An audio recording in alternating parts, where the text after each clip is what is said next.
Davos में world economic forum की बैठक में नेटो प्रमुख जेन्स स्टोल्टनबर्ग ने एक बार फिर से यूक्रेन के साथ अंत तक खड़े रहने की बात दोहराई है। उन्होंने कहा कि पश्चिम यूक्रेन के साथ युद्ध में खड़ा रहेगा। हालांकि यूक्रेन को नेटो में शामिल करने को लेकर अभी तक कोई फैसला नहीं हुआ है। लेकिन इस सब के बीच रूस ने नेटो देश फ्रांस को लेकर एक बड़ा दावा किया है। रूस का कहना है कि उसने यूक्रेन में फ्रांस के सैनिकों के एक समूह को लॉन्ग रेंज मिसाइल हमले में निशाना बनाया है। रूस के मुताबिक ये हमला पूर्वी यूक्रेन के खार्किव में हुआ है, जो रूसी बॉर्डर के बेहद ही करीब है। वहीं यूक्रेनी अथॉरिटी का कहना है कि इस हमले में दर्जन भर से ज्यादा आम नागरिक घायल हुए हैं। वहीं रूसी रक्षा मंत्रालय का कहना है कि उसने खार्किव में विदेशी आतंकियों के एक केंद्र पर सटीक हमला किया है, जो फ्रांस से जुड़े थे। रूस ने दावा किया है कि इस हमले में दर्जन भर विदेशी आतंकी मारे गए हैं, जबकि कई घायल हुए हैं। हालांकि रूस ने इसको लेकर कोई पुख्ता सबूत नहीं दिया है।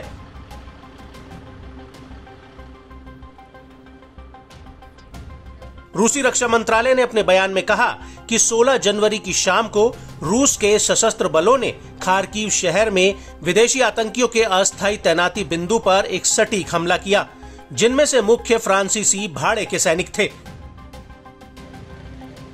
आपको बता दें कि रूस ने खार्किव में जिस इमारत पर मिसाइल से हमला किया है, वो पूरी तरह से मलबे में तब्दील हो गई है। पूरी इमारत का मलबा आसपास फैला हुआ है। वहीं खार्किव के गवर्नर ओलेक्स निगोबोव का कहना है कि इस इलाके में कोई भी सैन्य टारगेट नहीं था। बड़ी बात यह है कि यूक्रेन में कड़ाके की सर्दी आते ही रूस ने हवाई हमले तेज कर दिए हैं और यूक्रेन के विदेश मंत्री दिमित्रो कुलेबा ने अभी एक दिन पहले ही कहा था कि 2024 में यूक्रेन की प्राथमिकता रूस को आसमान से खदेड़ने की होगी। लेकिन उसके अगले ही दिन रूस यूक्रेन पर एक और हवाई हमला कर देता है।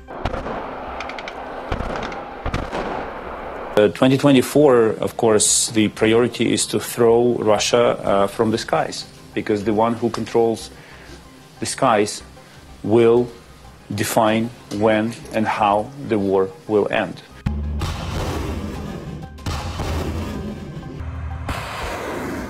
इसके अलावा यूक्रेन लगातार पश्चिमी देशों से एडवांस फाइटर जेट मांग रहा है, जिससे वो आसमान में दक्षिणी और पूर्वी दिशा में रूस के हमलों का सामना कर सके। इसके अलावा फ्रांस के राष्ट्रपति इमैनुअल मैक्रो ने यूक्रेन को 40 स्कैल्प लॉन्ग रेंज क्रूज मिसाइलों के साथ हजारों बम देने का ऐलान किया है। लेकिन गोला बारूद के मामले में ये संख्या काफी कम है।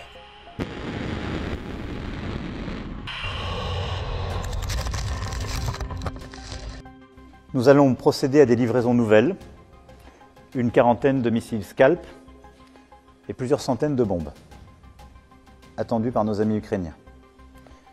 Nous avons aussi développé des productions, dans ce cadre de l'économie de guerre, qui vont permettre de fournir beaucoup plus de matériel à nos partenaires ukrainiens, en particulier des Césars, qui sont attendus et nécessaires. Et donc, nous allons au fond continuer d'aider l'Ukraine dans ses besoins de formation, pour tenir sur le front et pour défendre son ciel. Avec les livraisons que j'évoquais, avec les accords que nous finaliserons, j'irai moi-même en février en Ukraine. आपको बता दें कि France से scalp मिसाइलें मिलने के बाद Ukraine की ताकत और ज्यादा बढ़ जाएगी और वो फ्रंटलाइन से दूर रूस के भीतर कई अहम जगहों पर हमले करने में सक्षम होगा।